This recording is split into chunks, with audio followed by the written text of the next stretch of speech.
Okay, here we go. There's a little more air in the room. I don't know why. Where is Bob?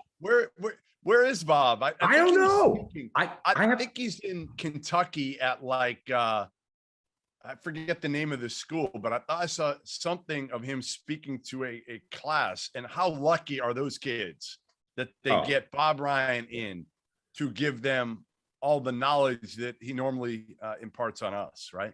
Well, I do know that it must be pretty important because I've never known Bob Ryan to miss an appearance. And I'm sure he's gonna like this one. That's the sad part, is the topics that we've got for this show. He's gonna be upset that he wasn't here. Well, maybe we can do something next week. We could say we can do a little lightning round with Bob, catch up from last week's show. Okay, first of all, Kendrick Perkins is becoming just an incredible personality when it comes to covering the NBA. So Perk called out Kevin Durant James Harden for basically kissing Kyrie's butt when it comes to the vaccination because of this whole situation now. Because Kyrie's only going to be available for certain games for the rest of the season because of vaccination rules and regulations, he has hurt his team. So what do you feel about Perk's comments? Well, and I've talked to enough players that have been around Kyrie in the locker room, and what they'll always say, Gary, is they walk on eggshells with Kyrie because of his personality, because you have upbeat, happy, go lucky Kyrie that you absolutely love and you want on your team. And then some days you have moody Kyrie, Mr. Negativity, who's miserable and he wants no part of it. So I think that's the hard part. If you're Kevin Durant, well, you've hitched your wagon to Kyrie Irving. So you got to do whatever you can now to just try to figure this thing out and not rock the boat with Kyrie, because if there's a rift between those two, it's over. It's over. Kevin Durant has no shot of winning another title. So he's got to try to figure out a way to make sure there's harmony in that locker room when Kyrie is playing on the road. And it's not easy. So I think you've got to approach it very carefully and methodically when dealing with Kyrie if you're James Harden or Kevin Durant, but especially Kevin Durant, because he is the one who really, again, brought Kyrie and with him is a package deal. And it's kind of on him if this thing doesn't work. And if it blows up in your face, and then Kyrie said, like, I'm done. He did that last year. Remember, like after the January 6th attacks, what did Kyrie do? He said, I'm out. I can't handle this. So you always run the risk of saying or doing the wrong thing to Kyrie Irving. And then him saying, you know what? I'm not even going to play him in road games. I'm out. Are they better off just without Kyrie Irving? No, because they can't win it all without Kyrie Irving. Even if you get Kyrie for 3 games, let's say, in an NBA Finals, if you make it that far, well, you win those 3 and you steal 1 more without him. What do you got, Gary? You got an NBA championship. Yeah. Oh, yeah. So, yeah. He listen, he's super talented. We know that. Like, we're not saying anything everybody else doesn't already know. He's got the best handle of anybody that we've seen maybe in our lifetime. And again, he can win you a game. And he's shown, even with the time off, he's come right back and made a huge impact. So he can do all that. I would say, listen, if I'm looking at it strictly from a basketball, chasing the title perspective, and I'm Kevin Durant or James Harden, I'm saying to myself, well, I've already tried to talk to Kyrie. We're not winning this battle. Okay. He's not going to get the vaccination now. So here's the question. Do you have 3 games or do you have none? Well, I'll take 3. You take the 3 games. You do. But as you've said time and time again, Kevin Durant really messed up by leaving Golden State. Yes. Really messed up because, look, I mean, they would have 4 or 5. They'd be the Bulls. They'd have 4 or 5 in a row. It's ridiculous. It was the dumbest move ever. And you're playing in a system where the ball moves.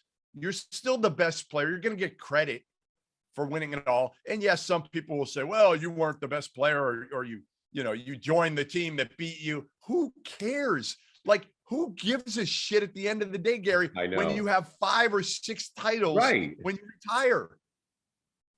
Right. Dumb. I agree. Dumb. To me, I will always find it very perplexing. Always He find it made very the right perplexing. decision. To me, I always said this. He made the right decision when he left Oklahoma City to go to Sure. Golden State. Everybody Yeah, and killed he him should have for stayed it. there. Totally. He took the hit then. He took the heat, the hits, all of it from like half the NBA world.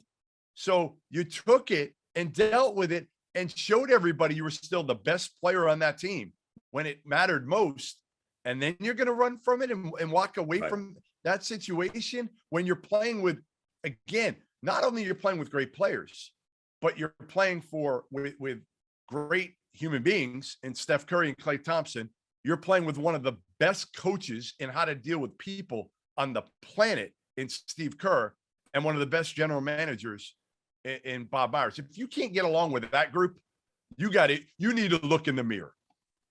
Well, one team that has to look in the mirror, the Lakers. As I was taking a look at some of the things that are going on in the NBA this week, and you see the headline: the Wolves, the Knicks, and the Lakers are on the bubble, and you go, Yeah. okay, wait a minute. One of these things is not like the two other. Now, why are the Lakers on the bubble? Frank Vogel, I knew him when he used to set up the microphones for press conferences with the Celtics, and he was just this wide-eyed kid. Great guy. Great guy. And what's going to happen to him? And what's going on with this team? Well, come on. You know when you're Frank Vogel and you get this job, there's an expiration date on it, right? When you get it. Right? Like, no matter what, there's going to be a time, and you took it over when, again, LeBron's getting older. So you're not, AD's fragile. And now you're bringing Russ, who was just a horrible fit with this group. Right. Terrible fit. I know they had to do something, right? So Rob Pelinka, he makes a big move and hopes bringing Russ home and whatnot. Well, they've lost 4 of their last 5. Part of the problem is obviously AD is fragile. He's only played 27 games this year, but they're under 500.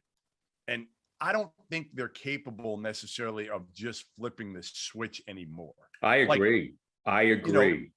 You can do it to some extent, maybe in the first round, if you get in the first round. Although, to be honest, I mean, if you look at it now, that's going to be the issue. If you get in the first round now, look at who you're going to end up having to play. Like, you're going to play in the play-in, first of all, like you did last year. And yeah, you'll win the play-in. You're talking the Clippers, Minnesota, maybe Portland, who's been terrible, and they've had their injuries this year. But then, you're going to get like a Phoenix or a Golden State. You're not flipping the switch against Phoenix or Golden State and winning with LeBron being what he is now, which is not a consistently dominant player. Like he's dominant, but not like he used to be, where he can just take over a game physically, impose his will on a game. And again, not having AD and Russ, they're old. Carmelo, Russ, LeBron, they're either old or they're fragile. So, like, you can't count on any of them when it matters most. Like, the one thing you can say with Milwaukee and some of these other teams, Phoenix, like, you can count on them. I guess Chris Paul, maybe you can't count on because he's always hurt too. But, Milwaukee, you can count on Giannis now. Like, you just don't know if LeBron's going to be able to make it through the playoffs anymore. Right.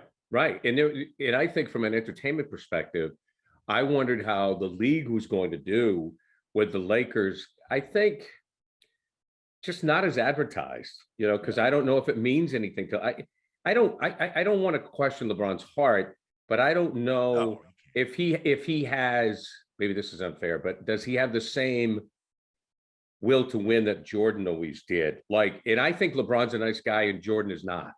So you know what I mean? Well, that's part of it. Yes, that's part of it is MJ had that killer in him, that F you. I'm gonna rip your heart out. I'm not going out with anybody. Like, but it's a different generation too.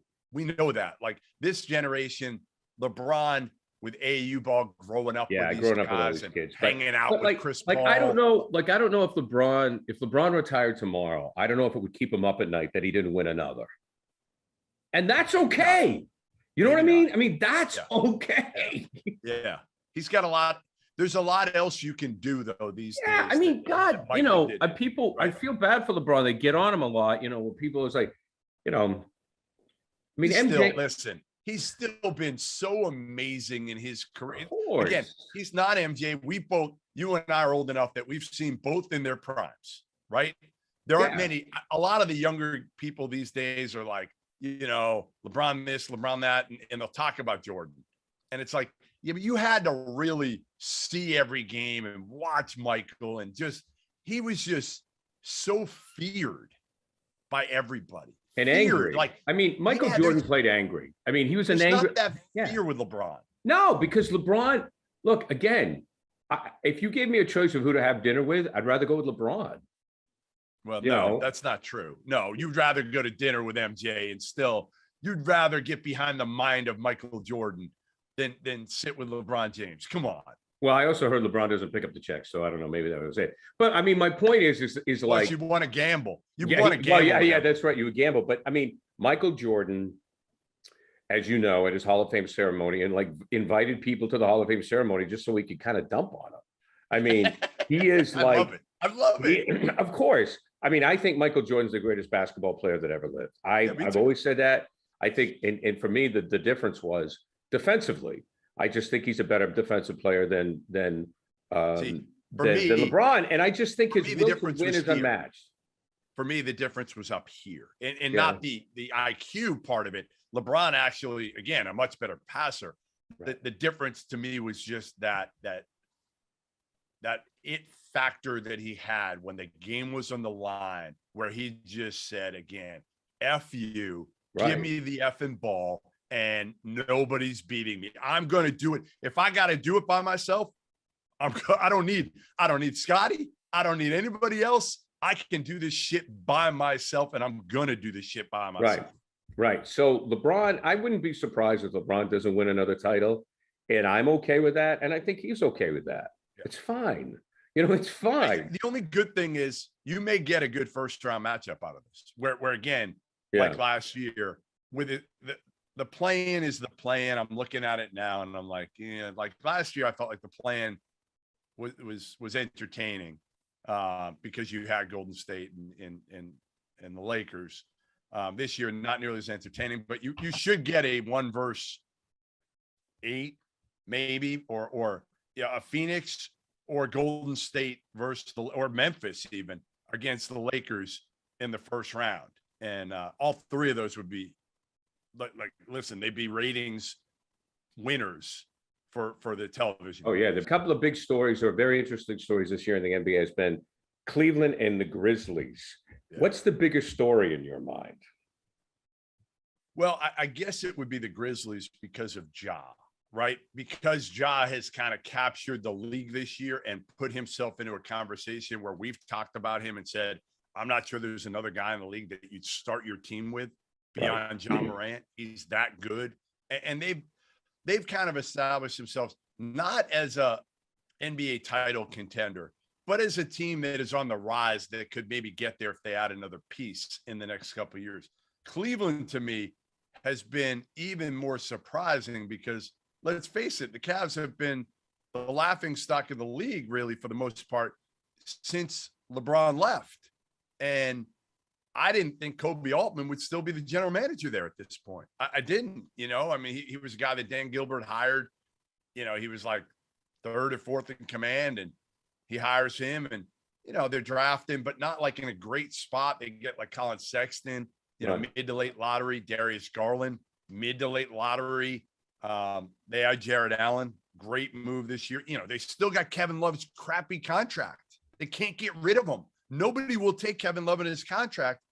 And then you add Evan Mobley this year, and you get really lucky with him because he is a tremendous talent, tremendous, and a high character dude. So you've got guys that fit together. I was in Cleveland actually earlier in the preseason talking to a bunch of season ticket holders and before the draft. And I said, Mobley's the guy that they need because he fits best with Jared Allen on that front line. So you got Mobley, Allen. Colin Sexton's played 11 games. They're better without him because he's a ball-dominant guard that's a high-volume type guy. But they lost Sexton and then Ricky Rubio, their other point guard. He's out for the year. He was terrific for him. And they get Rondo now, and they'll fall off. but the foundation is there. You know, Garland's had a hell of a year. Mobley's going to be a stud in the league. Jared Allen is a really, really good defender and a frontline player. They're like one more, and they got Larry Markkinen before the season in a trade because Chicago didn't really want him. They wanted to unload him, and Cleveland took him. So I guess what I'm saying here is, to me, Kobe Altman, their young GM, and Mike Yancey, his sidekick, have made all the right moves. And now I'm glad because, listen, the odds were stacked against them. Right. Who wants to go to Cleveland? Nobody. You can't get a free agent there. And there wasn't anything left in the cupboard. So they've done it through the draft and made good quality decisions because these two guys are really good talent evaluators, Kobe Altman and Mike Yancey. Okay, so next week, Bob Bryan will return. We'll have to do the lightning round with Bob to get all of his thoughts on this. And maybe we could find, where did you say he's speaking again? He's speaking in Kentucky at. I just saw something. I wonder if he, Bob needs to be more active on Twitter. It needs to be like the where am I? Well, he doesn't do that. No. He doesn't talk. He doesn't use it as a marketing tool. I want to say it was in I feel like it was like not Transylvania College, but like something in the Midwest. Well, maybe there'll be a college article on it. Maybe we could find something online.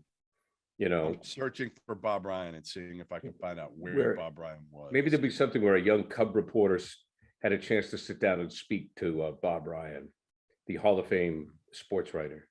I'm going to find out where Bob Bryan is. Where is Bob Bryan? Well, on that note. Yeah, he is at Transylvania, and he spoke. He was a guest commentator for the Transylvania game against somebody last night, I believe. How about that? I wonder how much you get paid. I wonder if you get. I wonder. We need a scouting report, Gary, about Transylvania next week. I want like a full breakdown of Transylvania, their team, what their chances are of getting into the national title game this year. Well, I'm sure we'll get it. And I just wonder who made more money, Bob Bryan or Jeff Goodman off the UFC fight. So we'll see. I would say Bob Bryan. I don't know. You know something? I don't think it takes a lot to get him out of the house. If he can go to a game. No. The thing with Bob is all you have to do, if you're smart, if you want Bob to speak, okay? Right. And he hasn't been to your arena yet, and you're a D1 college program, and he hasn't been, and there's still a ton he hasn't been to. He'll claim all these arenas that he's been to if it's like an NCAA tournament game and he sees it there. We've argued about this a little bit. I'm not sure those all qualify, but whatever the case, if you know Bob Bryan, like if Gonzaga he's never been to Gonzaga. Like, to me, if I'm Mark Few, I'm going to pay Bob Bryan, come to a game. I'll have you speak to my team. You can give some words of wisdom to Chet Holmgren and Drew Timme. And like that's a no-brainer. Bob Bryan went to the high school baseball field I played on in Maine because when he was going to Maine for a 2-week vacation with his wife, I told him, when you get to Dixfield, Maine, instead of taking a right, take a left, and you'll be at the ball yard, next to the paper mill. You'll be at the field. You'll be at Hosmer Field. And he did, and he went, and I couldn't believe it. I said, Bob, the baseball field I played on growing up is right next to the horseshoe pits. You can't miss it. Imagine poor Elaine Ryan has to all these detours that she has to take wherever they go. He's looking on the map of like, all right, where else can I go? Whose hometown can I kind of go through? It could be anybody. It could be anybody. It could be anywhere. She's a saint. God bless you, Elaine. Jeff, we'll talk to you next week.